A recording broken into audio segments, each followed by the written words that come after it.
नमस्कार विद्यार्थी मित्रांनो, मी प्राध्यापक विलास यश टाले, राज्यशास्त्र विभाग, कला महाविद्यालय बुलढाणा। आजचा आपला अध्यापनाचा विषय आहे राज्यनीतीची मार्गदर्शक तत्वे। BA भाग 2च्या सेमिस्टर फर्स्टच्या अभ्यासक्रमातील युनिट क्रमांक 2 मधील प्रकरण पहिले, राज्यनीतीची मार्गदर्शक तत्वे, that's call directive principle of state policy, म्हणजे भारतीय संविधानातील मूलभूत अधिकाराच्या नंतरचं महत्त्वाचं प्रकरण राज्यनीतीची मार्गदर्शक तत्वे। संविधानाच्या 4थ्या भागात कलम 36 ते 51 मध्ये या राज्यनीतीच्या मार्गदर्शक तत्वांचा समावेश करण्यात आलेला आहे।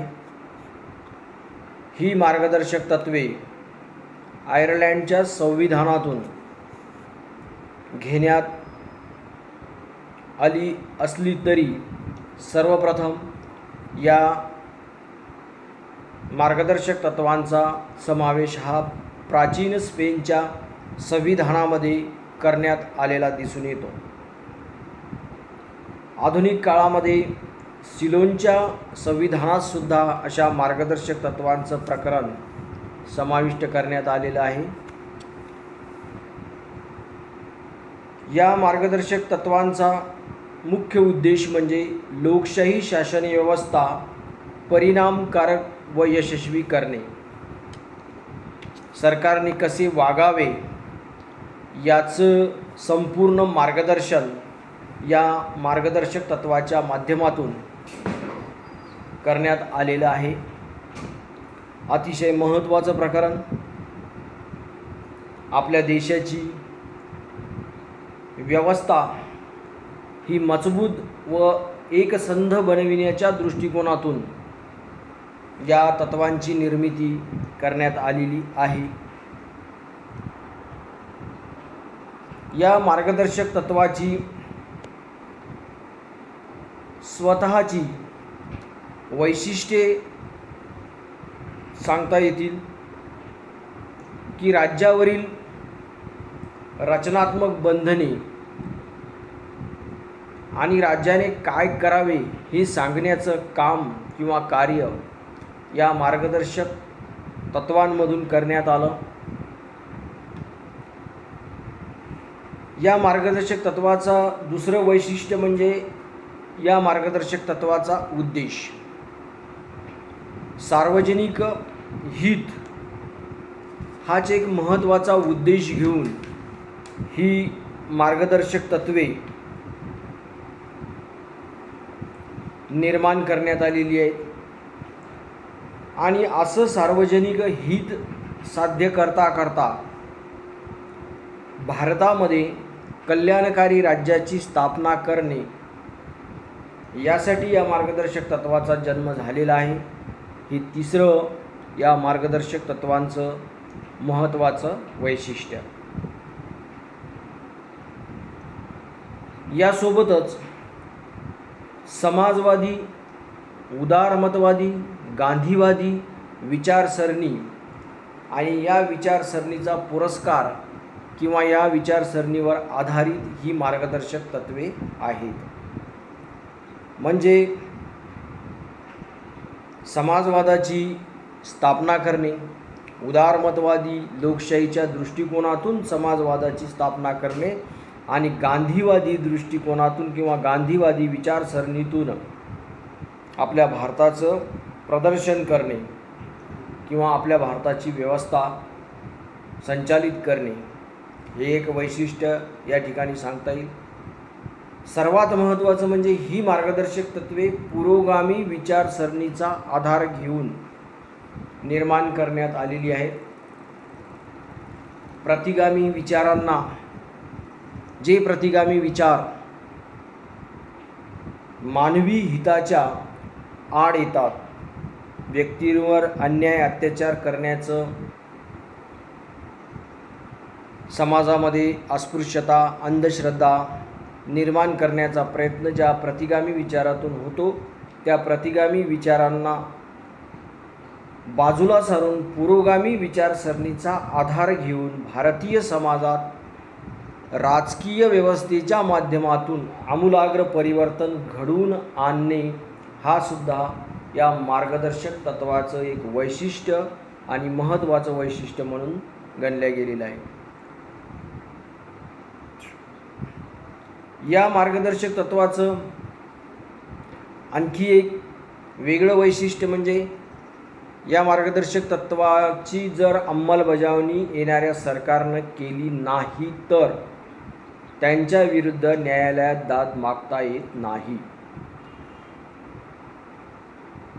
हे एक वैशिष्ट्यच या मार्गदर्शक तत्वाचं आहे. त्यानंतर कायदे करताना त्याची अंमलबजावणी करणे हे राज्याचं कर्तव्य आहे, हे सांगणारी ही मार्गदर्शक तत्वे आहे. म्हणजे ज्यावेळी कायदे निर्माण करण्याचा प्रश्न हा सरकारसमोर निर्माण होतो, त्यावेळी सरकारने अशा प्रकारचे कायदे केले पाहिजे की त्या कायद्याच्या माध्यमातून लोकहित साधता आलं पाहिजे, जनतेची सेवा करण्याची संधी सरकारला प्राप्त झाली पाहिजे. अशा प्रकारच्या कायद्याची अंमलबजावणी किंवा कायदे करताना राज्याचं काय कर्तव्य असावं यासंबंधी या मार्गदर्शक तत्वामध्ये सांगण्यात आलेलं आहे. याच मार्गदर्शक तत्वाच्या आधारावर सामाजिक आर्थिक लोकशाही निर्माण कशी करता येईल असा प्रयत्न संविधानातून केला गेला आहे. म्हणून ही मार्गदर्शक तत्वे अंमलबजावणी योग्य नसलेले अधिकार जरी असले किंवा आहेत तरी या तत्वाची अंमलबजावणी करण्यात जर आली नाही तर त्या माध्यमातून न्यायालयात जरी दाद मागता आली नाही, परंतु सामान्य नागरिकांच्या मात्र ह्या बाबी लक्षात येतातच की संविधानातील तरतुदीनुसार राज्याची देशाची व्यवस्था काम करत आहे की नाही. कारण ही मार्गदर्शक तत्वे आणि या मार्गदर्शक तत्वाची भाषा समजण्यास सहज सोपी आहे.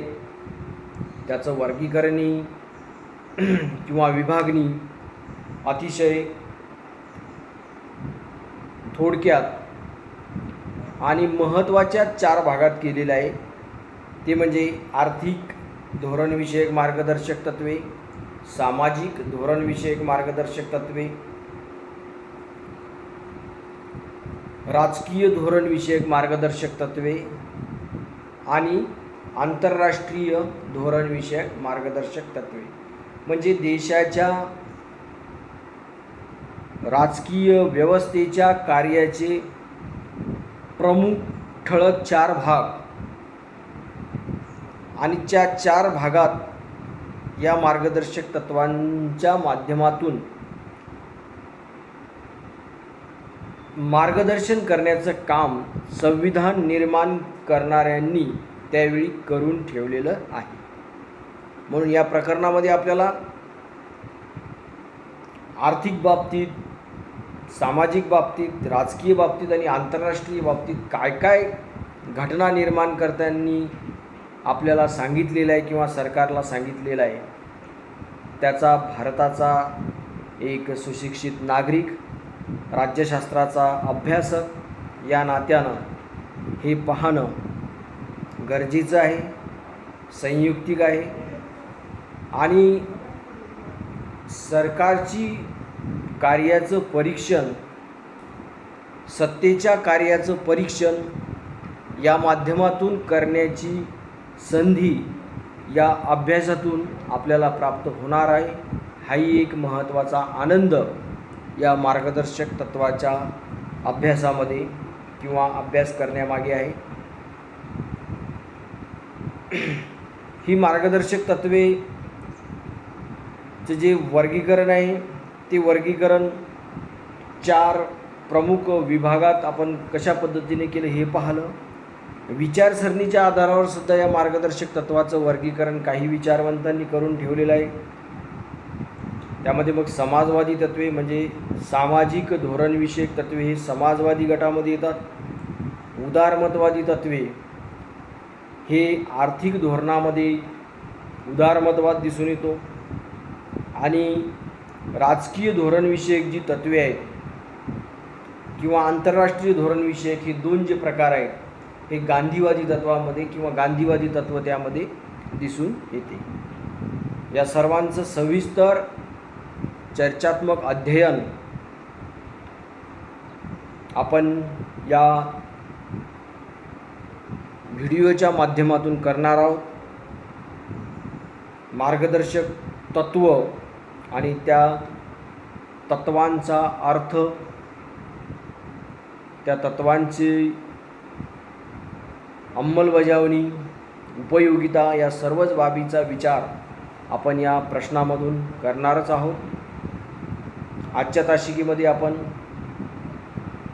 मार्गदर्शक तत्वाची वैशिष्ट्ये ही पूर्णपणे जाणून घेतली.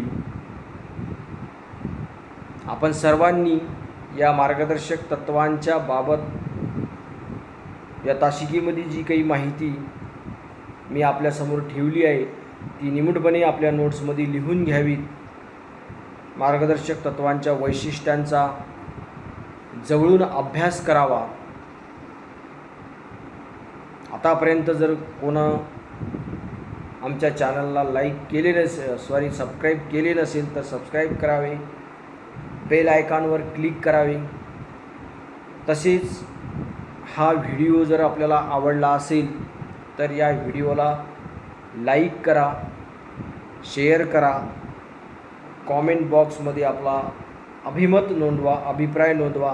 काही प्रश्न असतील तर प्रश्न विचारा.